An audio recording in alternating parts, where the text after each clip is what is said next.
Live from our 7 Tasmania studios, your nightly news with Joe Palmer begins now. Good evening, everyone. Outgoing Premier Will Hodgman says he won't be voting in next week's ballot to pick a new Liberal leader. Political manoeuvring is underway behind the scenes as the government tries to present a united front.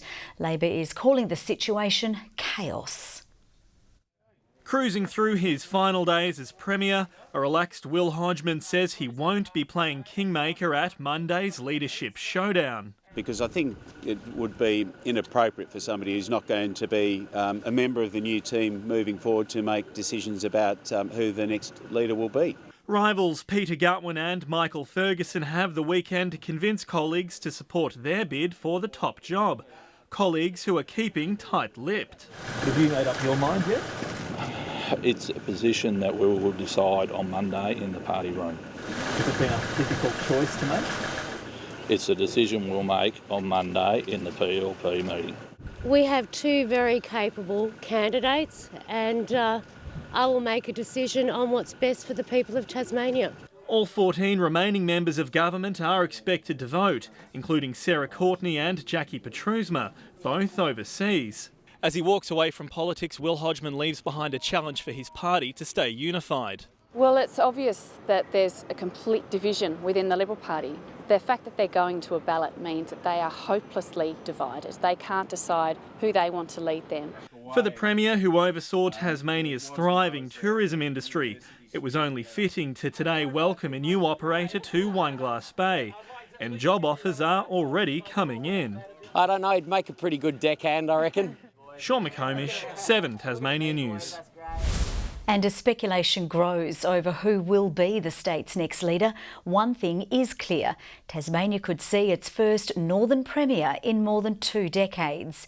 2 Bass members are contesting for the top spot, predicted to offer very different styles of leadership in a case of moderate versus conservative. Walking into Parliament side by side on their first official day in politics. Nearly 20 years later, Peter Gutwein and Jeremy Rockliff remain allies. They're now in the race to lead Tasmania, up against former Health Minister Michael Ferguson, who's partnering with Attorney General Elise Archer. A split on 2 tickets competing for the leadership is unusual, absolutely unusual. So this shows that the succession plan wasn't in place. Gutwein and Ferguson contesting for Premier, with Rockliff and Archer vying for Deputy. Their plans announced yesterday, just days after Will Hodgman's sudden exit, and propelling a standoff between moderate and conservative leadership. The question is how much impact that will have on policy. And again, it's a relatively small group. There are always going to have to be compromises made no matter who wins the leadership and how they manage their cabinet.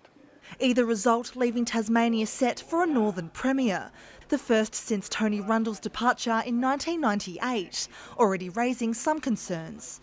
I'm hopeful that both candidates for Premier are smart enough to know they must start governing for all Tasmanians and the state government must be less north-centric. Part of Will Hodgman's success was that he brought a lot of southern votes into the party, and that's why the party was actually able to get two successive majority governments. The northern business community, however, welcoming the shift. I think it's a fantastic opportunity for the North to have a Premier from the North. Whether it's Michael Ferguson or Peter Gutwein, that focus will always be on developing business and growing business. The wait continues, with a new leader potentially chosen as soon as Monday. Ruby Kamain, 7 Tasmania News. A 36-year-old man has been charged and another person remains at large after an alleged burglary at New Norfolk early yesterday morning. Police say just after 3 a.m, 2 people allegedly broke into the Value Plus supermarket, taking a large amount of cigarette packets. 2 hours later, a white Subaru was also reported stolen. Authorities say after searching a nearby property, both the car and the cigarettes were recovered. Anyone with information is now urged to contact Crime Stoppers. Union delegates and family members are calling on the state government to increase mental health support services offered to those working in our prison system. They say conditions facing correctional officers are challenging and that the flow-on effect from incidents like assaults can cause lasting impacts. He's changed. He's not even anywhere like he used to be. To the point, I have 3 daughters and they just want their dad back. We work in an environment that is not normal, so we need that support. Our members need that support. Our members' families need that support, and that is the important part that we're asking for today. They're seeking a service that provides psychologists and counselling to tackle problems head-on. As Tasmanians struggle through a housing crisis, a new initiative helping those living with a disability to find a home has been launched today. The first specially designed property has now been handed over to service providers, with many more homes on the way. Cutting the ribbon, officially opening a new home for those in our community who need it most. This house specially designed for a tenant living with a disability. Each bedroom has its own ensuite disability bathroom. It's got all the accessibility criteria that you would expect a modern house to meet, but it's also a very nice place to live. As Tasmania's housing crisis continues, this future home was built with the help of support service workers. No details spared, with the house offering sliding doors and side-opening ovens for ease of access. Unit as well for people caring for people with a disability. So this is done through a $30 million contribution from the federal government as part of the Hobart City deal. There's a significant demand for this, and to see the first one roll out as part of the City deal's funding is a fantastic result in such a short period of time. And with that housing demand growing, this is the first of many similar homes to be rolled out. And we're looking forward to building the next 8 7-bedroom houses, and then after that we're looking at targeting another 400 or 500 houses. Ebony Ablett, 7 Tasmania News. The company behind the controversial Mount Wellington cable car proposal is facing yet another setback. Last year, the Hobart City Council demanded further details on the project's plan, with the requested information submitted earlier this month. But after assessment by independent experts, Council says it still needs more details on issues including bushfire planning, traffic impacts and environmental effects.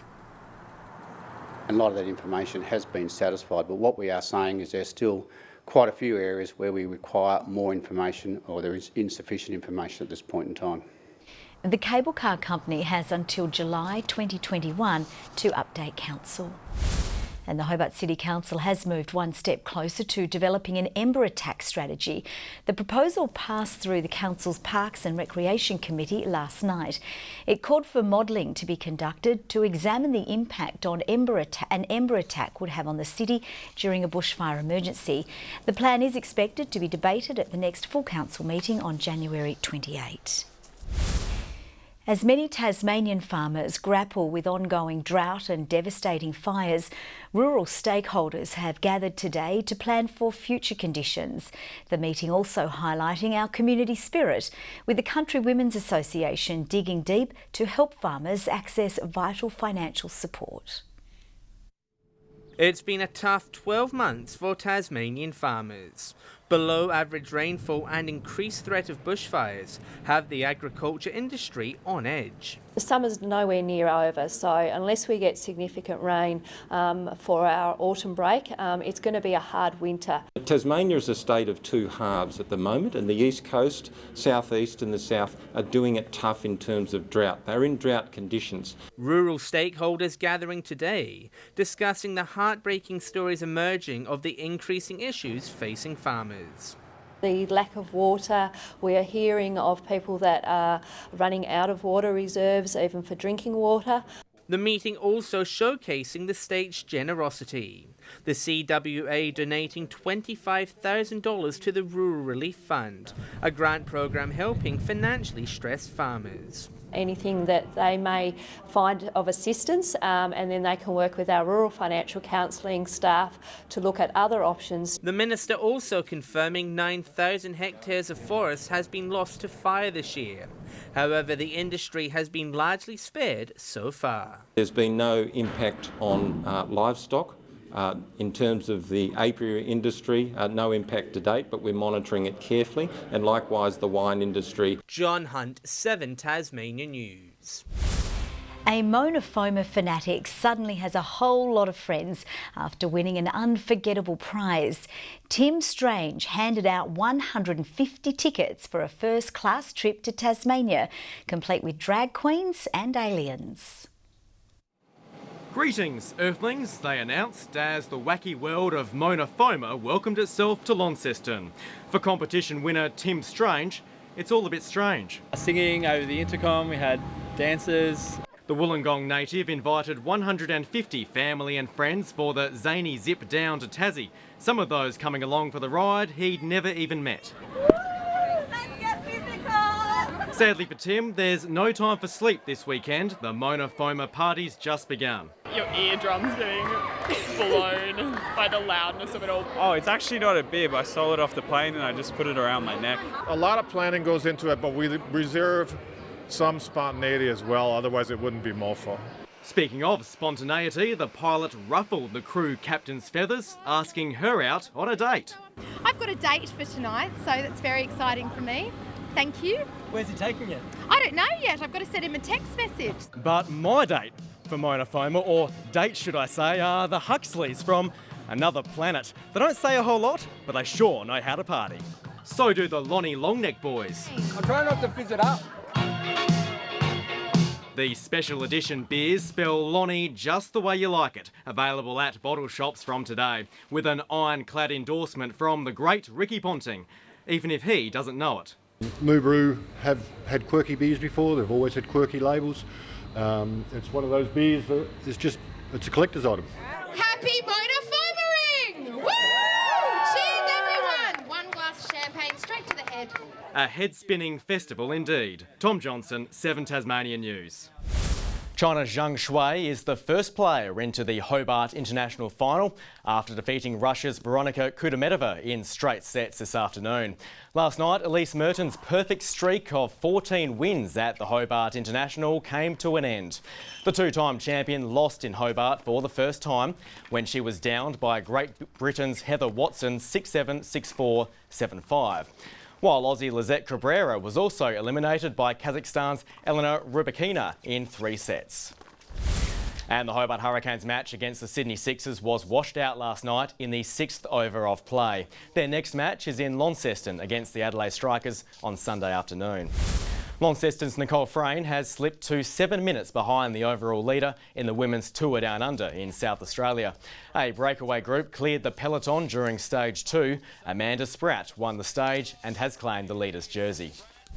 Good evening. The coolish weather continued overnight with Lyawini dropping to -1. Today Launceston warmed up to 24 to be the high, Hobart 10 degrees colder than that and 20 the top at Burnie and Devonport. Some temperatures up to 10 below average as the rain dried up. No significant falls around the state today. Strawn 21 degrees, Smithton, Ouse and the Islands all 20, St Helens and Friendly Beaches 18, Grove and Lyawini 15 degrees. Cloudy conditions around coastal regions today, mainly the northwest, south and southeast. An extensive band extends along the east coast of Australia and over the Tasman Sea due to a low. Some cloud from the ex-tropical cyclone pushes past Perth and over southwest WA. A moist onshore stream has cloud over the southern coastline with thunderstorms over northern parts. Tomorrow a cold front moves over the Bight heading our way. A high moves south of the state as well. Surface troughs persist over the mainland. Easterly winds at 10 to 20 knots, reaching 30 knots over the far northwest, 10 to 20 knots south-southeasterlies over the west coast. A strong wind warning for the far northwest coast of Tasmania. Saturday for Hobart, partly cloudy and 18, 21 the top for Medina, mostly sunny, partly cloudy for Oatlands and 18. Launceston expecting 24 again and mostly sunny for Saturday, Devonport partly cloudy and 19, 18 the top for Lyawini. 19 the high also for Burnie, partly cloudy, Strawn the same but 21 degrees and 20 for Marrawar. St Helens tomorrow, a high of 18, a cloudy day, cloudy also for Swansea with 18, Orford 17. UV there, very high to extreme. Cover up this weekend under the sunshine. On Sunday, fine again, partly cloudy. Apart from a 50% chance of showers over the east, there's a 100% chance of fine weather for the Hurricanes match at UTAS Stadium. Showers on Monday, mainly over the east and north, and on Tuesday, possible showers more likely over the east, partly cloudy over the northwest. Sunny weather for Perth and Adelaide, sunny but smoky over Melbourne, showers and possible storms for Sydney and Brisbane. Still 14 in Hobart and mostly sunny, 20 degrees in Launceston and sunny in Devonport and 18 degrees. Joe, the opinion polls are in at the moment as to who should be our next Premier. We've got 52% saying David Boone, 48% the Cripps ambassador. You or I don't rate a mention. I can't believe it. Such talent right here. Thank you very much, Murph. We'll see you a bit later with updates. Thanks for your company. Bye-bye.